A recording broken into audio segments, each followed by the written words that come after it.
Hi there. I'm George Tolles, and this is His Deal, God's Deal, that is. I'd like to say welcome to our friends far and near to the first of our 2 June Nooners here in our Zoom room. Well, is that not the most troubled 3 months of your life? It's just nuts. We're battling mindless violence, especially here in Seattle, a morbid virus all over the planet, and unraveling moral values. It's really enough to make you wonder if civilization as we've known it in more peaceful times is on its death march. Remember what the 2 questions were that the crowds had at the Feast of Pentecost 2,000 years ago? What does all of this mean, and what should we do? My friend Bob Beal says if you build an island of tranquility, people will crawl over alligators to get to it. And so we found one man whom I'm pleased to introduce you to today who's built that island of tranquility based on the Word of God.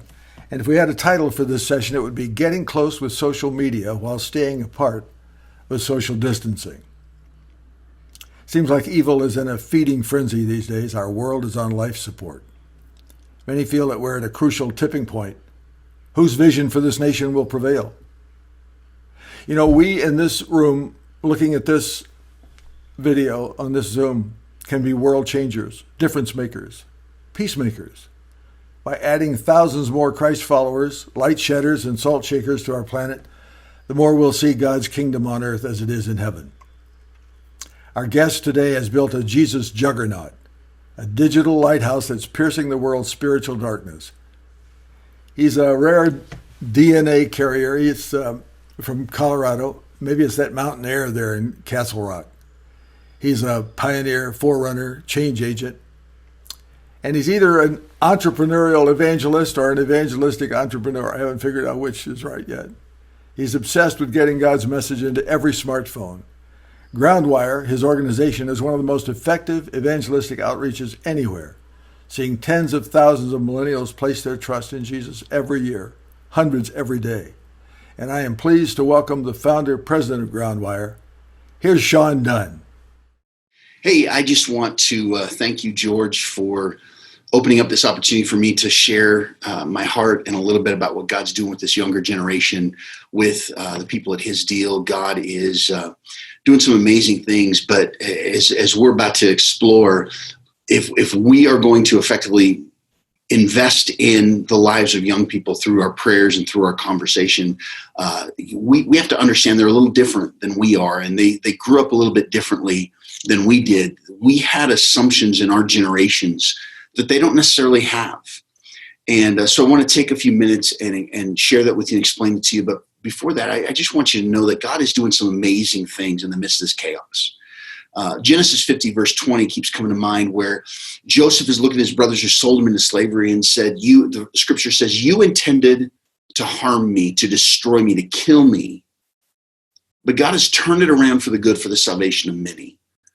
And what God's been speaking to me in the midst of this craziness is that whenever the enemy tries to bring death, God will always bring life. Whenever the enemy tries to squash and push back, God will always raise up. And so keep your eyes open for the ways that God's doing that in your personal life and in culture and in the church, because I promise you it's there.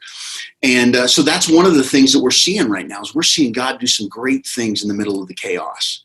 And so I'm very excited to share that with you. I'm going to share my screen here and share some slides about the younger generations. I'm so humbled by what God is doing, because He truly is doing something that is so miraculous and so amazing. I can't even begin to describe it. We're not smart enough to figure this out, but God has kind of given us a strategy. And here's what it looks like. I believe we're changing the way that the younger generations view God. First of all, let's define the 2 generations for you. Millennials and Gen Z are our audience in the U.S. Millennials were born between 1981 and 1996. Gen Z was born between 1997 and ongoing. So in the church world, we talk about youth and young adult. The youth culture would be Gen Z. The young adult would be millennials, just to kind of keep it simplified in that way. But they are different than we are, and they're different than what we expect them to be. Let me look at this a little bit with you. 71% are absolutely certain or fairly certain that God exists. The media would love for us to believe that they're all atheists. It's not true. They are not all atheists. They believe in God. Unfortunately, they ignore him. So that should affect the way that we approach him, the way that we have conversations with them about Christ. 68% believe in heaven. Again, not atheistic. They actually believe in heaven. They believe in God. But 65% rarely or never attend church. So it's a little disconnect. I believe in it, but I'm going to ignore it altogether. USA Today did an article about spirituality in our nation. The way they defined it is this way. They said that there's three primary groups in the U.S., to be very simplistic. One is atheist. There's no God. One is monotheistic, like Christians. There is a God. But they said the majority of people in our nation are apatheistic. So they're apatheists. They just, they believe in God, but they don't do anything with him. 70% believe that the American church is irrelevant. Now, we don't believe that, but that's what they believe. They don't say, I hate the church. They say, I don't see a purpose in it. And so those are things that we need to remind ourselves of when we're reaching out to them. 39% have no religious affiliation. These last two go together.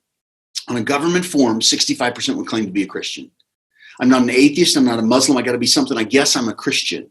But they think religion is about assigning yourself an identifier, but less than 1 in 5 can tell you how to become one. Less than 1 in 5 recognizes that it's a personal relationship with Jesus. Less than 1 in 5 recognizes that their sin has separated them from God.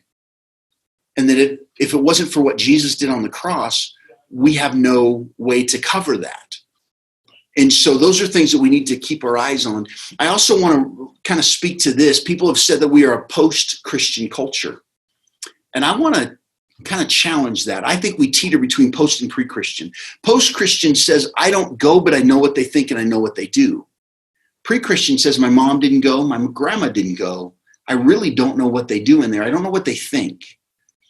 And although it may be hard for us at our age to recognize that there are people growing up in the younger generation who really don't understand what the church stands for, what Christianity is about, let me prove some things to you. I read an article not that long ago by a young man, and his wife teaches elementary school. She came home one day and she said, I was talking to a group of fourth graders about Christianity, and I was so blown away because one of my students said Christianity. I just thought that was the name of a video game. So a little bit hard for us to grasp. We have conversations every day with people who are asking spiritual questions. And some of the most common ones that kind of just have me scratch my head are, we'll have somebody come to faith and they'll say, do I have to call ahead and make a reservation to go to church, or can I just go? Do you think most church leaders recognize that there are people driving past their church every day that think that they're not welcome, or that they need a special invitation, or think it's a country club? We also get this question, now that I'm a Christian, can I go? We get asked this question, how much will it cost me to go to church? Because their perception is all religions want is your money. This is one of my favorite ones. A young lady in Nashville came online and she said this. She said, Jesus is really interesting. Is there a book I could read about him? Isn't that crazy? And the coach said that she was on, this online volunteer said, well, have you ever heard of the Bible? And she said, well, I thought Bible meant really important book, like the Bible for mechanics. And the coach said, no, Bible is a very important book. Talks about God's love for you and his plan for your life and for all of humanity. And she was blown away. She didn't know that. A young lady in the Bible Belt of our nation didn't even know what the Bible was. Isn't that shocking? The Nuns is something that has church leaders up in arms and really nervous and scared, because they're saying that the largest or fastest growing spiritual segment in our nation, especially among the younger generations, are the Nuns, N-O-N-E-S. And 36% would claim themselves as nuns. But here's a couple things I want you to catch. Saying that you have no religion is not the same as admitting you're either atheist or secular. And that's the way that many people in Christian media have pitched this, is we're losing ground. Oh no, we're losing a generation. And although we're not doing a great job of grabbing them, we haven't lost them. They just don't identify with particular religion. The word nun to them is very similar to the way my generation used to fling around the word agnostic. The difference is, so nun is just a kind of a woke word for agnostic. The difference is people in my generation said they were agnostic. There was this implication that they wanted to find an answer. They wanted to know what was right. They were searching. Younger generations, they say they're nuns, but it's not a priority for them to figure out what they believe. And so that's, there's a lot of great seeker ministries out there. I say we're not going after seekers because the younger generations aren't asking the right questions. They're not seeking, they're surviving. And so we have to figure out what that looks like. Their view of God's very interesting, very, very different than ours. And this is why we struggle a little bit. So I would encourage you, as you are engaging in conversation with young people, don't tell them what you think until you've heard what they think. And then respond to the lack in their theology or to their craziness about what they believe. But here's their view of God. They want to embrace a God who's created in their image. They're not comfortable with a God who's authority, a God who has rules. They want to create a God in their image, a faith. They want a faith that makes them comfortable but doesn't challenge them. They want the benefits of Jesus, love, joy, peace. They want kindness, forgiveness. They want all those things, but they don't necessarily want lordship, leadership. They don't want to serve. Another thing is they want a faith that doesn't challenge their opinions about right and wrong. I've had many conversations with young people who basically said this, yeah, I don't like that, so I choose not to believe it.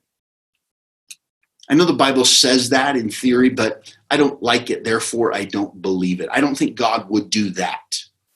So they want a faith that doesn't challenge their opinions about right and wrong or disagree with their thoughts about identity and gender.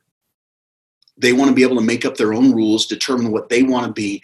There was an article floating a couple of years ago that referenced even Christians in these younger generations. They referenced them as moral atheists. Two problems with this statement. Number one is basically what they were saying is, I believe in God and I would call myself a Christian, but I'm going to live this area of my life as if there is no God. I'm going to be an atheist in this area of my life. They were saying moral atheist. Two problems with that is, number one, it's not a generational issue. It's a cultural issue.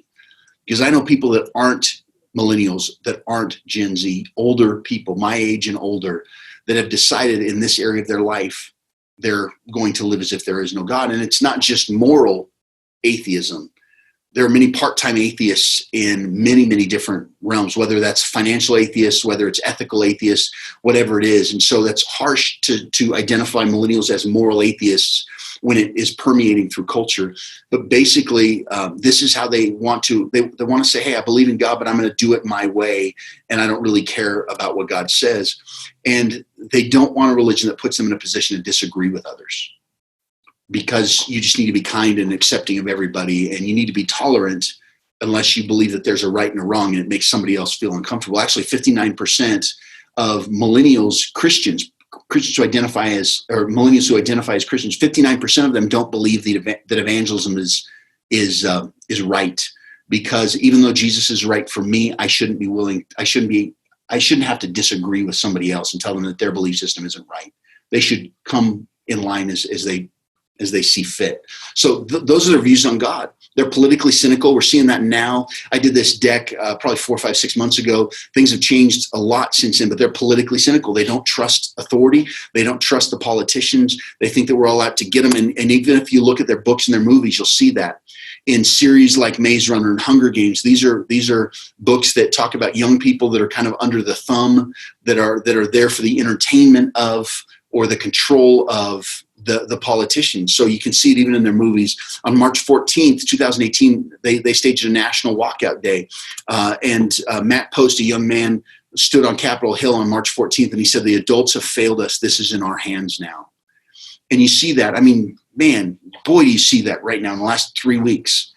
They are just up in arms saying, you don't get it. You're not about justice. You're not about equality and all these things. They're politically cynical. Their media consumption is huge. 6 to 8 hours a day. 6 to 8 hours a day staring at the small screen. 6 to 8 hours a day. Social media is where their generation is connected and shaped. It is thus our primary opportunity to influence them.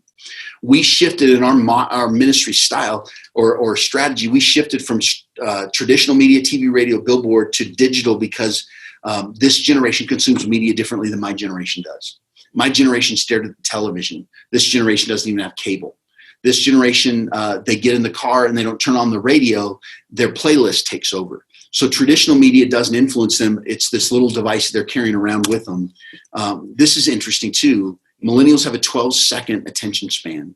A 12-second. They say Gen Z has an 8-second attention span. Think about that. Think about the challenge of being a pastor filled with an auditorium filled with students who have an 8-second attention span. Man, it's hard. No wonder they're running away from the church, and they're saying it's boring because we haven't understood how to engage with these younger generations. But in the midst of all that challenge, there's opportunities. There's great opportunities where, again, we can either get discouraged or we can get determined. We can either get upset or we can dig in. And here's the two primary opportunities I see. Number one is culture. Culture is ready for a harvest. In Matthew 9:35-38, Jesus, they identified him as he was walking around the villages and the towns, and he said he had compassion on them because they were harassed and helpless like sheep without a shepherd. Catch the identifiers. He looked at culture and he said they're a mess. Harassed and helpless like sheep without a shepherd. They don't know who to trust. They're leaderless. They're confused. Chaos reigns. Let me ask you, does that sound like our culture right now? They don't trust anybody. Chaos reigns. They don't know if they should trust this side or that side, this person or that person, because there's so many conflicting opinions. Jesus identified culture and he said, culture's a mess. But the very next thing he said is the harvest is ripe. Think about that. When culture can be identified as chaotic and a mess and leaderless, Jesus would come in and he'd say, the harvest is ripe. People are more willing to consider the claims of Christ and respond to him right now because the rug has been ripped out, because they don't know who to trust. That's what we're seeing. So people are more open to these discussions because they're searching for peace and hope. And don't get into these discussions where you're talking about the world from a global perspective, because the truth of the matter is they're looking in the mirror and say, how does this affect me? What does this mean to me? And if you can get them into those personal conversations, that's where you can introduce Jesus to them. Don't speak to them about, for God so loved the world. Speak to them about, God so loves you. God sees the chaos in the world. God sees the confusion in your heart. God sees the hole in your heart. So that's the first opportunity. The second one is this. Going back to the nuns concept. The younger generations don't come with hang-ups about Christianity. They haven't rejected it. Most of them haven't been exposed to it. They've been exposed to the rules of religion, not the rewards of relationship. They've been exposed to come to my church, not meet my best friend. And when you introduce them to the God who loves them, is thinking about them, is personal, is loving, gives second chances, forgives, has mercy, compassion, they get excited. Their eyes light up because that's what they're searching for. They're searching for that connection with the one that they were created to know. So those are the opportunities. We're seeing some great success. And here's three primary reasons why I believe we are. Number one is the delivery. It's about the device, not the building. 70% believe the building is irrelevant. The meetings don't mean anything. I've had so many pastors look me in the eye and say, I'm so frustrated because I can't get them to come to church. Now, let me just pause for a second. Maybe your church is doing great with millennials. Maybe your family is full of millennials who attend church and who embrace Jesus. That's wonderful. That's great. But that's not culture. The majority are running away from the church, not to the church. I've had pastors say, we can't get them to go to church. I want to put my arm around them and I want to say, but you also can't get them to put down their phones. So we have figured out how to speak to them through this device because they're always with it. 84% are never more than 10 feet away from their phones. They take it to the bathroom with them. They sleep with it. They're begging us to communicate to them through this. And everybody else in the world has figured it out except the church. Pornographers have figured out how to steal innocence with this device. Politicians win elections with this device. Publicists tell us who we should think are important because of this, through this device. Even product pushers get us to buy things we don't need and can't afford with this device. But the church has said, put it down. It makes me uncomfortable. Come in, lock eyes with me. And the whole time the generation's saying, you don't get it. Talk to me through this device.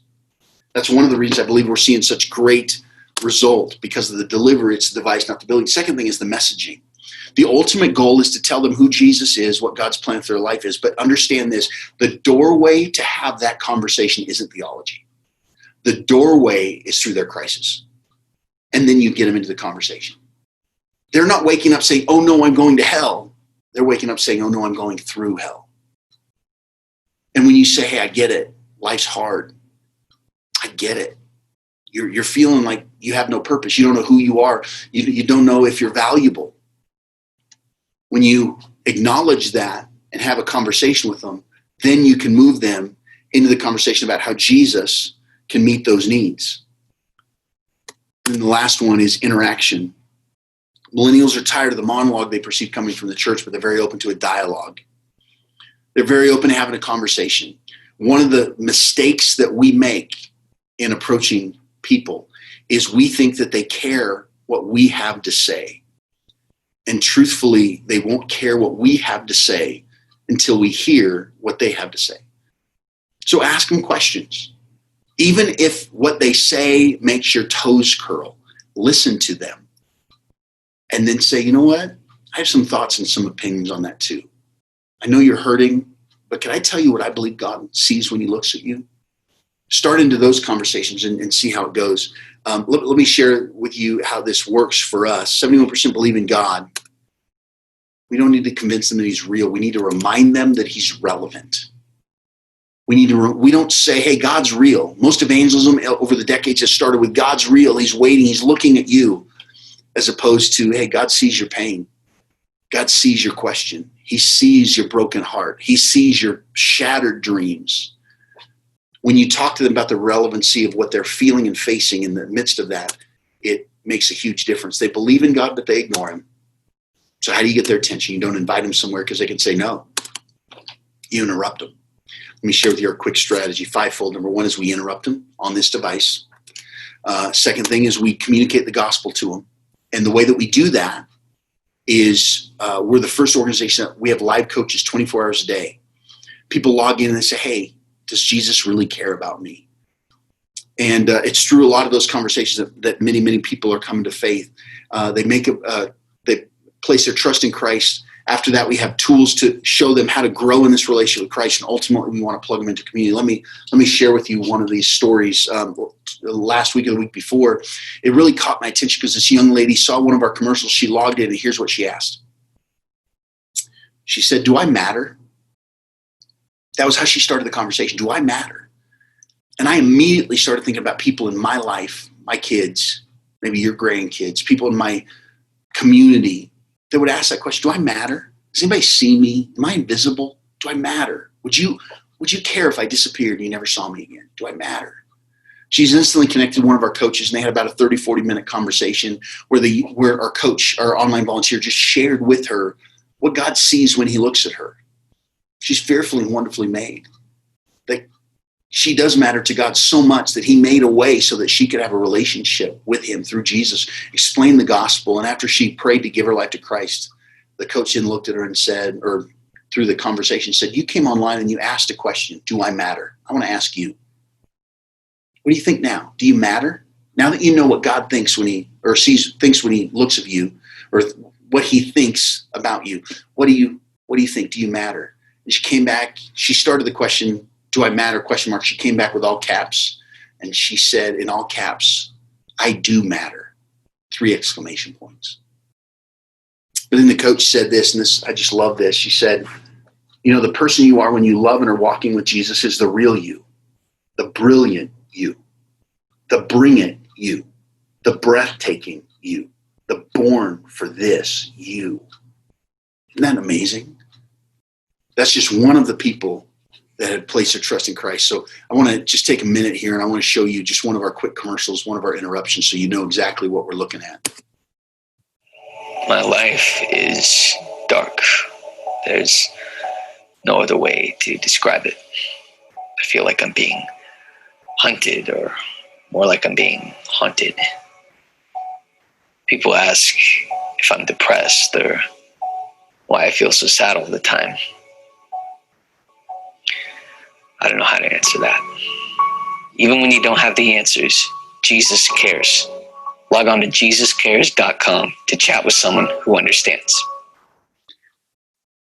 The key is to connect with their emotion. The key is to say, we get it. Life's hard. This is how you feel.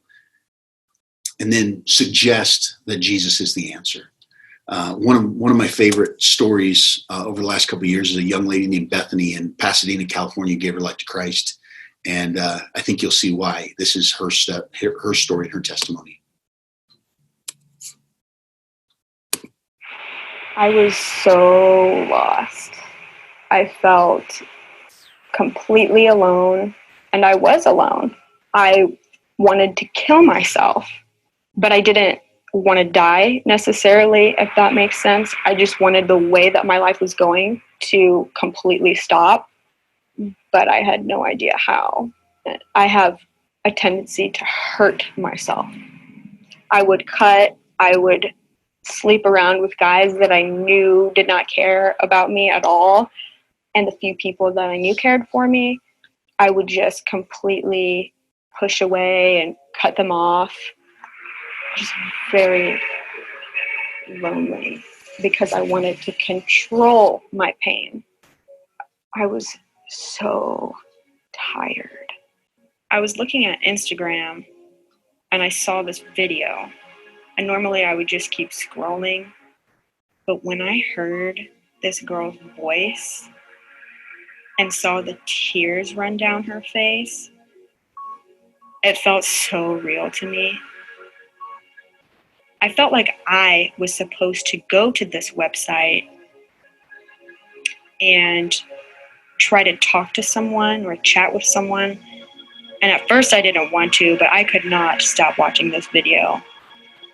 I kept replaying it over and over and over again because this girl was me. So I just did it. I figured no one would know. I logged on and this lady named Nancy answered.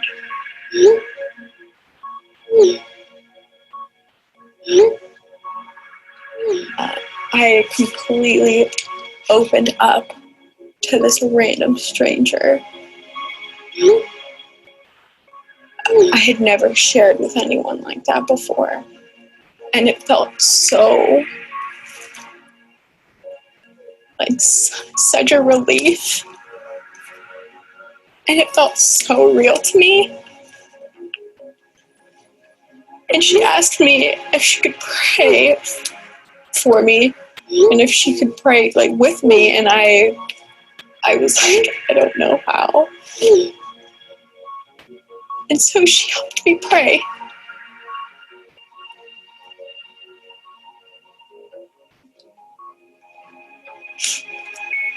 And I felt so touched.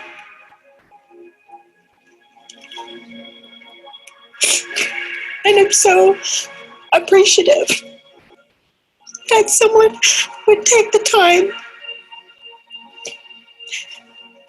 and do that with me. And I felt the hand of God.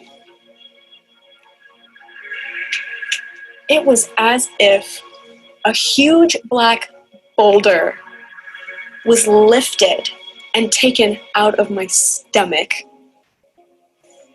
I felt so different. And it was like the best feeling in the world. Honestly, it's hard to explain, but I just felt truly new again.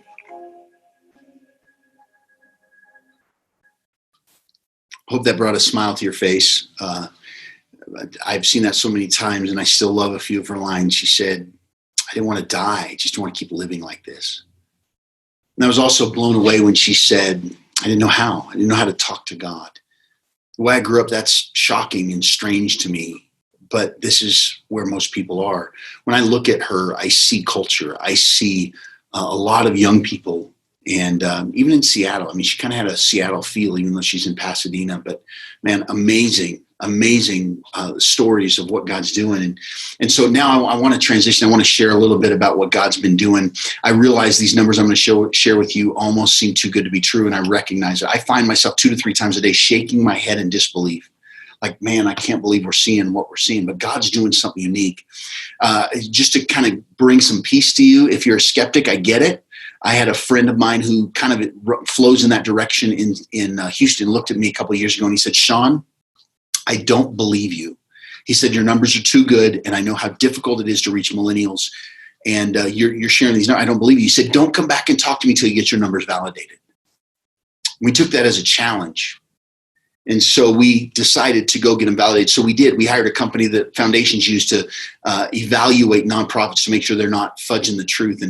And he put his stamp of approval. He said, here's the thing. He said, you can't fudge your numbers. He said, they're all auto-populated by what people are doing online. So let me share them with you. In 2016, we saw 5,695 people come to faith in the U.S. And if heaven rejoices over every one, I'm sure that we can rejoice over 17 a day. And we can celebrate, but our attitude is celebrate but never satisfied. God, you want all men to come to the knowledge of the truth and be saved. So we're always saying, God, make us better. Show us how to interrupt more people. Show us how to get the messaging on point. And so it's, even though, just so you know, George Barna in 2017 said the average church in the U.S. sees one person a year come to Christ. And so 17 a day we were excited about, but then we kept growing. 28,301, 77 a day. We grew to 123 a day. We grew last year to 230 a day. That's pretty exciting. But this year we're on track for 175,000 people coming to faith. Man, I hope that excites you, because I really believe that there's nothing more exciting and impactful that we can do than share the love of Jesus with somebody in a way that's going to transform them for all of eternity, that their eyes are going to light up and they're going to give their life to Christ, and it's going to change everything for them. There's another piece of this graph that I love too. In 2016, it cost us $141.18 all in to see somebody come to Christ. Now, you might say, hey, I don't even know if that's good because we don't talk about it. In the U.S., we really don't. Some domestic, international ministries do, but domestically, we really don't. And in no way am I saying that a soul is only worth $141.18, but here's what I know, that if we're saying the right thing and if our messaging is on point, if we're talking to the right people at the right time when they're willing to have conversations with us, we know that there will be a great result and it will continue to grow. So we started to work on that, and in 2017 dropped to $26.95, $23.75. Last year, $21.70. And this year we're actually under $20. We're going to be closer to $18. Last month, we were around $17.51, I think was the number. So exciting to see the impact grow, the efficiencies and the stewardship increase. So 2019 impact, these are fun numbers. Last year, our commercials were seen 102 million times. We had just over 1 million people visit the websites, 120,000 conversations about Jesus, 83,970 professions of faith, and an all-in cost of $21.70. Man, that's exciting, but kind of take a mental snapshot of those numbers, because I want to show you what's been going on in the last 2 months. In April and May together combined, our commercials were seen over 70 million times. Remember, in 12 months last year, they were only seen 102 million times. 509,000 visits to one of our websites, 32,000 in 2 months, 32,000 professions of faith. So people might ask, how can I get involved? Pray. We believe that the reason God's moving is because people are praying. We know that evangelism is about spiritual warfare. The enemy's trying to protect what he holds on to right now, and it takes warfare. So we have a team of people that are praying, and we're seeing great results. I believe that that's one of the reasons. Number 2 is coach. We need some online volunteers. Now, we're adding 70 coaches a month, but we need to add more. Why? Because our growth has been catastrophic. There are more people who are willing to consider the claims of Christ right now than ever before.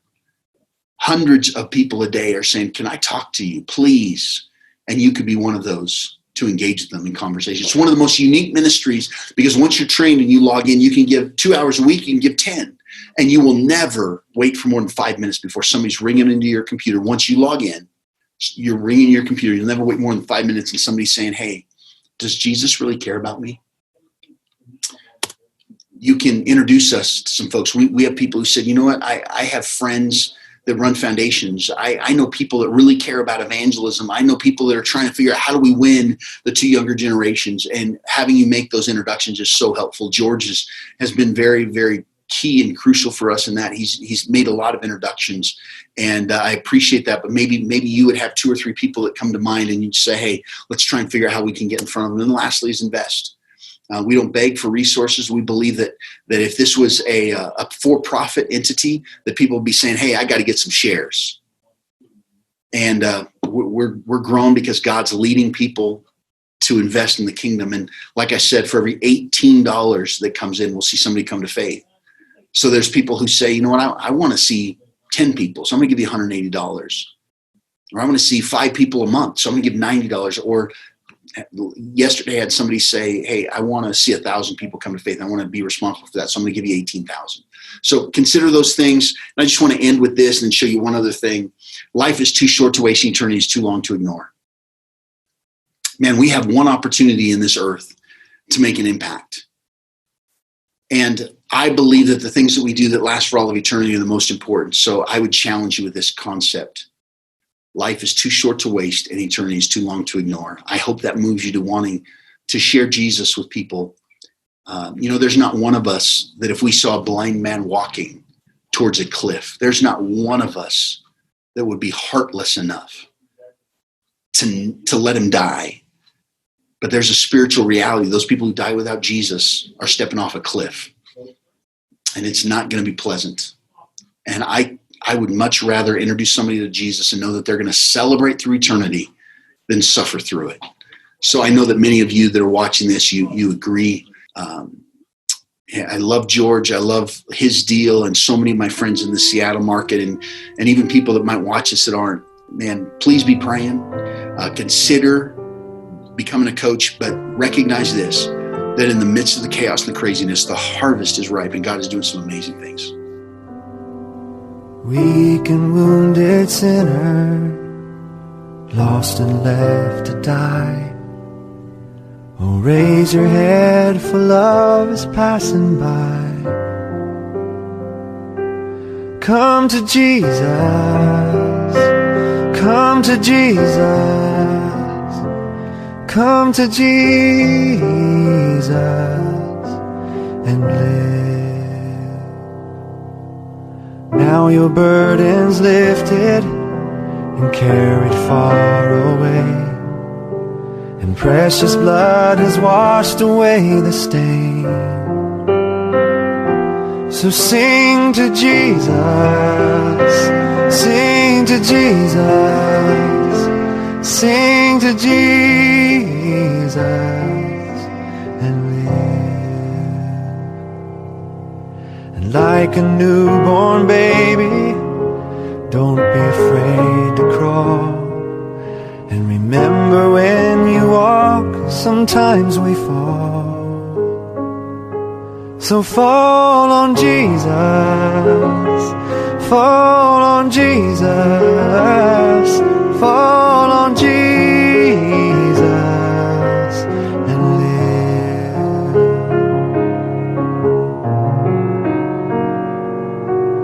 Sometimes the way is lonely and steep and filled with pain. So if your sky is dark and pours the rain, then cry to Jesus, cry to Jesus, cry to Jesus and live.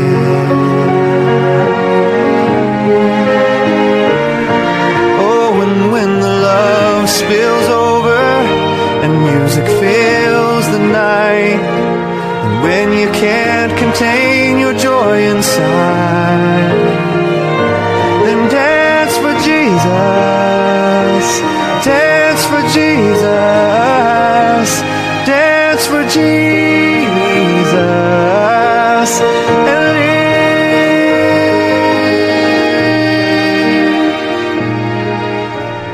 And with your final heartbeat, kiss the world goodbye. Then go in peace and laugh on glory's side. And fly to Jesus, fly to Jesus, fly to Jesus and live.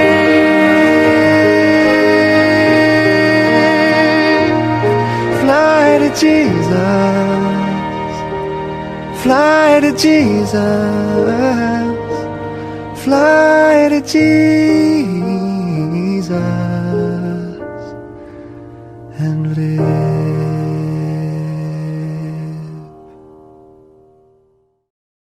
That's Chris Rice and his song, Come to Jesus. And that's what our guest today is all about, inviting people to come to Jesus. If you want to get in touch with Sean, he's at groundwire.net, groundwire.net, and he'd be happy to hear from you. And thank you for entertaining the idea of supporting Sean as he invites Millennials and Gen Zers all over the world to come to Jesus. Thanks for being with us today on His Deal, and we'll look forward to seeing you next time. God bless you.